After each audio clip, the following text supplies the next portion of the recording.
Hello students. आज हम बात करेंगे डी मल्टीप्लेक्सर की और ये एक बहुत ही इम्पॉर्टेंट टॉपिक है डिजिटल इलेक्ट्रॉनिक्स का। और इससे पहले मल्टीप्लेक्सर भी मैंने बना चुकी है वीडियो, अगर वो अभी तक आपने नहीं देखी है तो उसे जाकर देख लें। और क्योंकि ये डी मल्टीप्लेक्सर लगभग मल्टीप्लेक्सर की बिल्कुल सेम सही है, उसका रिवर्स होता है, तो इसलिए मल्टीप्लेक्सर आपको आना ज़रूरी है इस डी मल्टीप्लेक्सर से पहले। तो यदि आपने अभी वो वीडियो नहीं देखी है तो वो वीडियो ज़रूर देख लें। तो आज हम बात करते हैं डी मल्टीप्लेक्सर की। डी मल्टीप्लेक्सर की हमें ज़रूरत क्यों पड़ी वो बात करेंगे। हम बात करेंगे इसका स्ट्रक्चर कैसा है, और हम बात करेंगे इसकी ट्रुथ टेबल क्या है, और साथ ही साथ हम इसका बुलियन एक्सप्रेशन भी देखेंगे।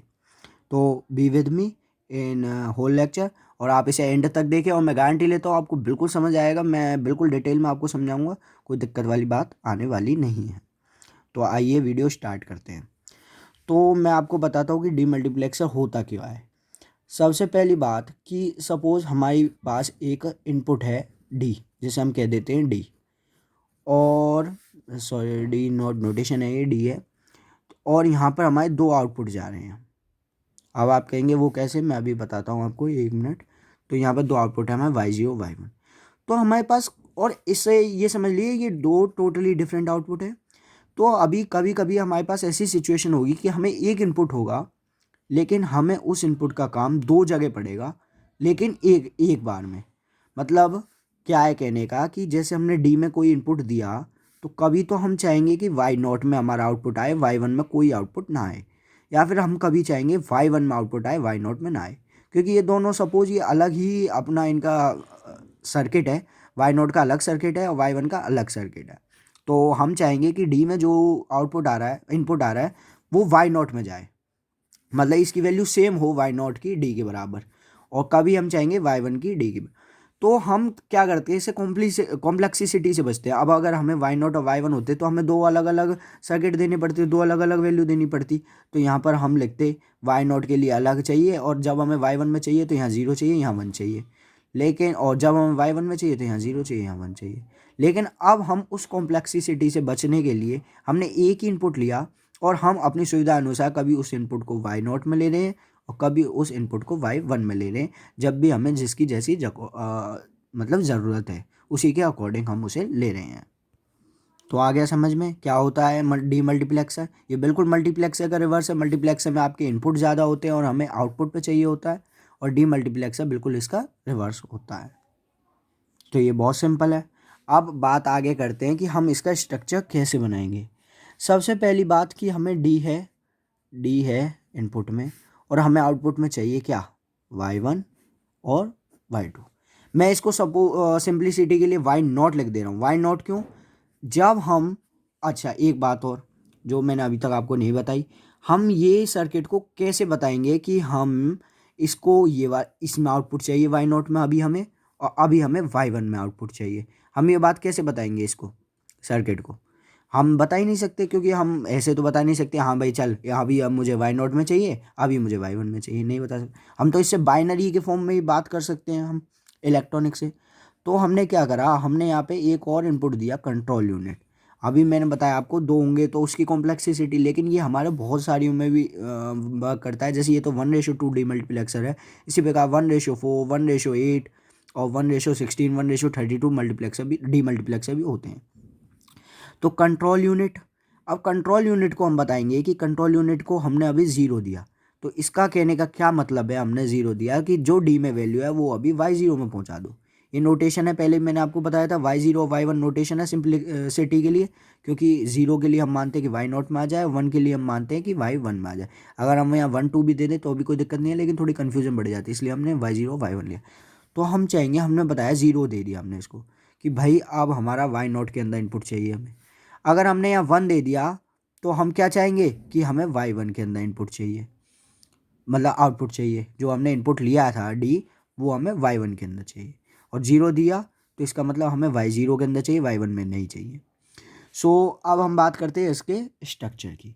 तो जैसा कि मैंने अभी बताया कि एक कंट्रोल यूनिट होनी ज़रूरी है, क्योंकि कंट्रोल यूनिट ही डिसाइड करेगी कि कब हमें वाई नॉट में चाहिए और कब वाई वन में। तो सबसे पहले हम इसमें बिल्कुल सेम मल्टीप्लेक्सर की तरह लॉजिक है, वही है, सेम है। हम इसमें एंड गेट का यूज़ करते हैं। एंड गेट हमारा क्या रिजल्ट देता है, जब हमारे दो इनपुट हैं ए डॉट बी, तो वो ए डॉट बी देता है ये, जब हमारे दो इनपुट हैं रिजल्ट में। तो इसकी प्रॉपर्टी क्या है, जो मैंने आपको पिछली बार भी बताई थी, अगर एक इनपुट इसका 1 है तो जो रिजल्ट होगा वो हमेशा इसका दूसरे इनपुट के बराबर होगा। और अगर एक इनपुट हमारा 0 है तो चाहे दूसरा इनपुट कुछ भी हो, हमारा दूसरा हमेशा रिजल्ट 0 होगा। इसी प्रकार एक इनपुट अगर 1 है तो हमेशा दूसरा इनपुट, जो दूसरा आउटपुट है, वो हमेशा उस पर डिपेंड करेगा बी पे, क्या वो 0 है या 1 है। उसी प्रॉपर्टी को यूज़ करते हुए हम यहाँ यूज़ करते हैं कि हमने जो कंट्रोल यूनिट है, कंट्रोल यूनिट को सपोज़ हमने अभी बताया 0 दिया हमने, तो हम चाहते हैं कि यहाँ पर ये y0 वर्क करे और y1 वर्क ना करे, यानी कि y0 पे d की वैल्यू आए। तो सबसे पहले तो हम क्या करते हैं, इस d को कनेक्ट कर देते हैं अपने इस एंड गेट से। अब हम यहाँ क्या चाहते हैं, हम यहाँ चाहते हैं कि d आए। तो जैसा कि मैंने बताया, अगर एक इनपुट हमेशा हमारा 1 होगा तो दूसरा इनपुट ही जो है वो रिजल्ट में आएगा, उसी पे डिपेंड करेगा। तो अगर हम चाहते हैं यहाँ पे d आ जाए तो हम चाहेंगे कि यहाँ पर 1 आए।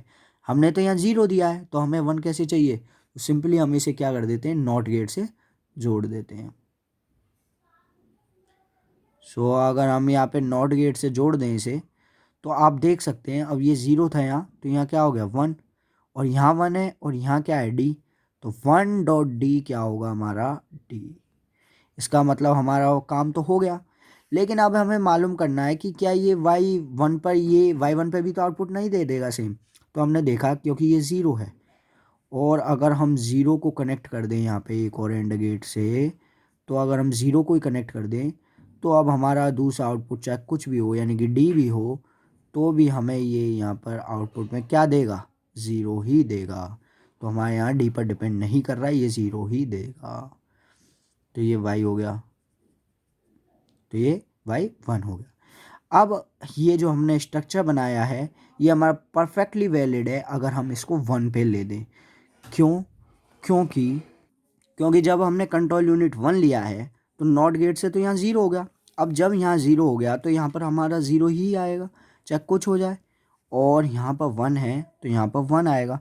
अब यहाँ पर जो d है 1 डॉट डी, यहाँ पर वापस d ही आएगा, चाहे आपका इनपुट कुछ भी हो, d वही इनपुट में आएगा। तो ये वही आउटपुट देगा जो कि हमारा d होगा 1 देने पे।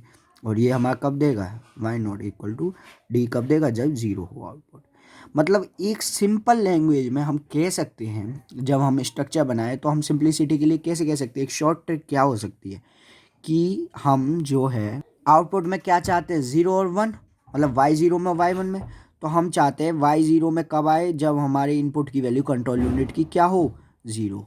और y1 में 1 हम कब चाहते हैं, जब हमारे कंट्रोल यूनिट में इनपुट की वैल्यू क्या हो, 1 हो। तो उसके लिए हम क्या करते हैं, क्योंकि 0 है एक तरह से, चलो मैं अभी आपको एक इसका एक्सप्रेशन दिखा देता हूँ, उसके बाद ये और भी सिंपल हो जाएगा।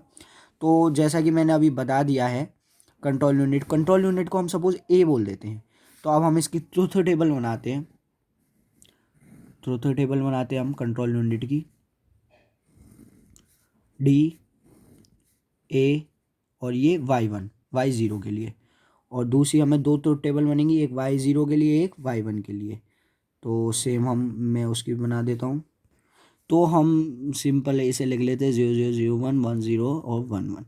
तो अब देखिए जब हमारा d 0 है और a 0 है तो हमारे यहाँ 0 ही आएगा, क्योंकि हमारा d इनपुट ही 0 है, तो कुछ भी हो जाए हमारा y0 0 ही आएगा। सिंपल बात है, जब हमारा a 0 है यहाँ पर, जब ही यहाँ पर 1 होगा, तो a 0 कुछ किस में है, इसमें है, और उस समय d 1 है तो यहाँ पर 1 होगा, बाकी सब में आपका 0 ही होगा। उसी प्रकार जब हम दूसरी टेबल लिखते हैं 0 0 0 1 1 0 1 1, तो अब हम यहाँ देखते हैं कि हमारा जब कंट्रोल यूनिट 1 है, यानी कि a की वैल्यू 1 है, जब भी हमारा y1 जो है वो 1 आएगा, और उसके लिए d भी 1 होगा तो 1 आएगा, क्योंकि एंड गेट है, नहीं तो 0 0 0 ही आएगा। अब आप देख सकते हैं सिंपल ट्रूथ टेबल है, इसमें कुछ भी नहीं है, तो हमारी दो ट्रूथ टेबल बनेंगी, सो दो के मैप बनेंगे।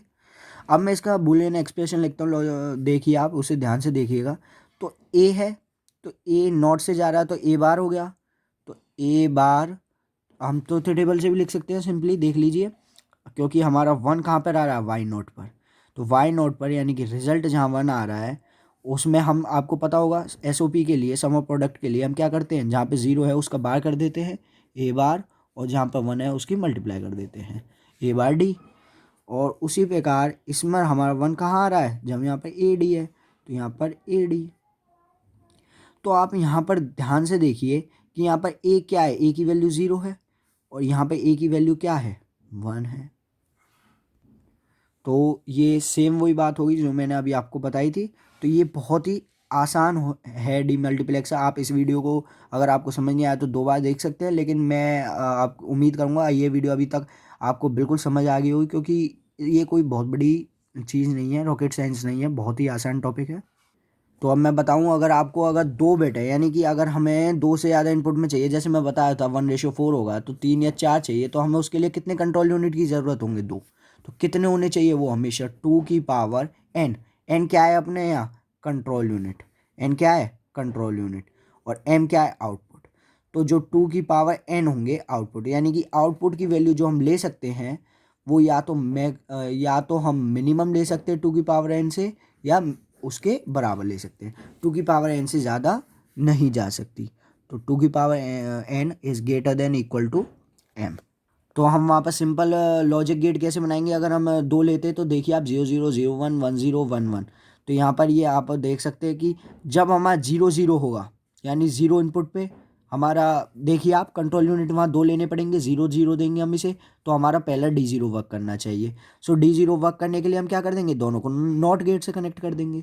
उसी प्रकार 0 1 चाहिए हमें, तो ये फर्स्ट ऑपरेट करना चाहिए, तो फर्स्ट को हम किससे ऑपरेट करेंगे, पहले को नॉट गेट से और 1 को एज इट इज। तो इसका मतलब ये है कि जहाँ पर भी हमारा लॉजिक गेट में 1 होगा वहाँ पर उसको हम एज इट इज़ उसको जोड़ देंगे, और जहाँ पर 0 होगा उसको हम नॉट गेट से कनेक्ट करके हम उसे उस आउटपुट से जोड़ देंगे। सो हम ऐसे प्रकार से 1:4 का भी बना सकते हैं, 1:8 का भी बना सकते हैं। So thank you guys. अगर आपको वीडियो पसंद आई हो तो प्लीज़ इसे लाइक ज़रूर कर दें और इस चैनल को ज़रूर सब्सक्राइब करें।